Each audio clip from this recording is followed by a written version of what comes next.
Hello, I'm Ruhan. For my part, I'm going to discuss on how ethical theories can be applied to evaluate ESG washing behavior by top management. We can utilize several frameworks that evaluate the moral ethics and obligations involved in order to assess the top management's washing behavior using ethical theories. The following are some theories of ethics and their possible applications. The first one, utilitarian theory. This theory defines right or wrong by the outcomes of the action that brings the most benefit to the society. In the case of washing behavior, the practice of misleading stakeholders by false claims for unsustainable practice is extremely harmful for the society and is labeled as unethical. The second was deontology.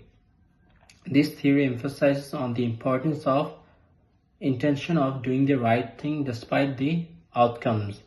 For washing behavior case, the misleading of false claims breaches the ethical conduct as top management does their job with negative intention to harm stakeholder.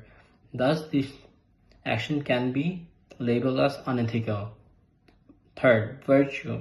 This theory focuses on the importance of ethical character more than the right action. In this case, the top management does not stick with honesty, transparency, and respect for others' trust as stakeholders were misled by false claims. Thus, this conduct is unethical. The fourth one is justice. Theory that represents fairness and equality of everyone. The top management does not adhere to rules and regulations that creates a total disadvantage for stakeholders by misleading them with false claims which violate the principle of justice. Thus, this action by the top management is unethical. Right theory emphasizes respecting the decision of everyone. For this case, the stakeholders does not get the right to make accurate decision as the top management is misleading them with false claims which results in future instability for their business. This action is also unethical. By applying these theories in application with proper reasoning, we can accurately determine the ESG behavior by top management does more harm than good to the stakeholders by using misleading claims which threatens the accuracy and reliability of sustainability in stakeholders' operation. In short, the actions of the top management can be evaluated as unethical. One way to detect ESG washing is through natural language processing or NLP. By analyzing over 700 ESG reports from global firms, researchers identified discrepancy between the tone of the language and the actual substance of the ESG terms. If a report sounds too good but says very little, it's a red flag. Another method is machine learning and anomaly detection. Algorithms like random forest and ridge regression scan ESG reports for unusual patterns, exaggerated claims, at odd stats, or language just doesn't match industry standards. But ESG washing isn't just unethical, it's expensive. Firms caught greenwashing face higher costs of capital and limited access to funding. Investors lose trust, lenders raise interest rates, and it gets worse. Exposing ESG washing leads to the falling stock prices, reducing return on assets and damaged reputations. Customers leave, employees lose morale, regulators come knocking. The lesson, real sustainability starts with real action, not just clever words. In the world of ESG, transparency isn't optimal, it's essential. Shareholder and stakeholder activism are powerful tools to hold corporations accountable for unethical and illegal conduct. As part owners, shareholders can influence companies through voting, dialogue, and divestment. Meanwhile, stakeholders like employees, NGOs, consumers, and many others can apply pressure through public campaigns, legal action, and ethical consumerism. There are many recent cases in Malaysia that demonstrate this impact.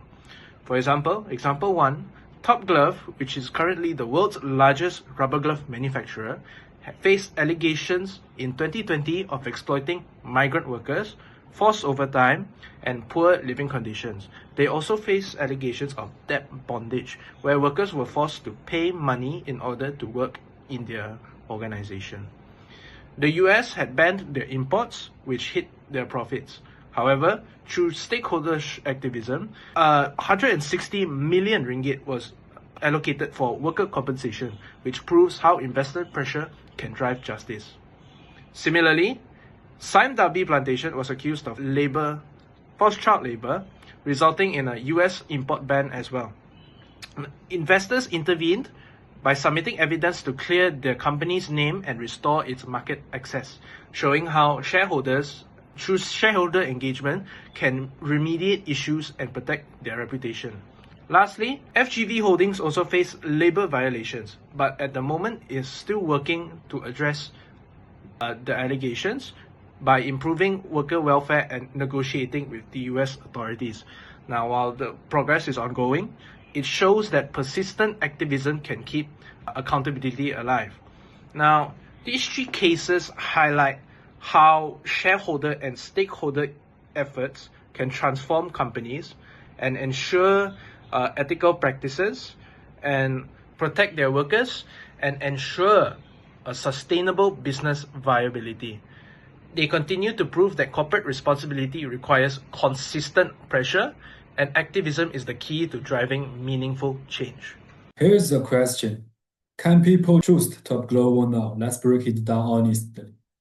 Top Global was the world's top global maker, but years ago, Top Global was found some big problems. Its foreign workers pay extra fees to get their jobs and forced to work too much. And the worst part is their passport were taken away. This hurt Top Global's name. Americans stopped buying their globals and they lost many customers. But Top Global worked hard to change. Top Global gave passports back to work and gave money back for job fees. It built better housing for workers, make worker hours fair, no more too much overtime, and let workers report problems by phones or meetings. It also asks other people to check their factories, like UK company, Impact.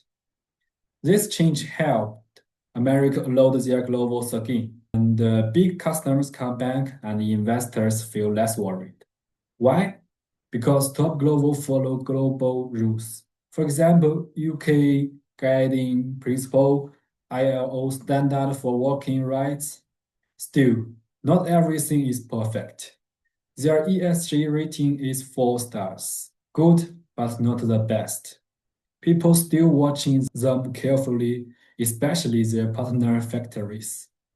Just taking time to rebuild fully. So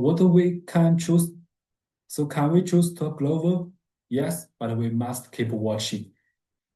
They fixed big problems and are trying, but to be the best, they must keep going. Top Global is campfire, and the world is watching, and that's a good thing. Has appointed Datuk Kong Sui Lin and Dr. Ngô Dit Ping as independent non-executive directors to strengthen their board and improve their ESG practices.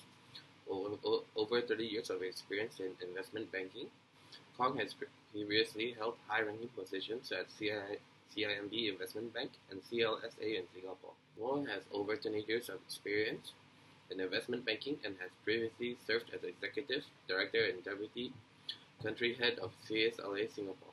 Top Glove has been recognized for its gender equality efforts, ranking within 20 in the Bloomberg Gender Equality Index of 2022, and the company has implemented short-term strategies such as relocating 2,000 employees to Westlight PKNS in Petaling Jaya and investing over 70 million ringgit in over 100 double-story houses and hostels. Midterm ambitions include developing giant hostels in Klang and Banting, as well as buying a Kenangan Meru apartment over in Klang. Top Glove has also built whistleblowing channels to ensure transparency and safety for workers, suppliers, and customers.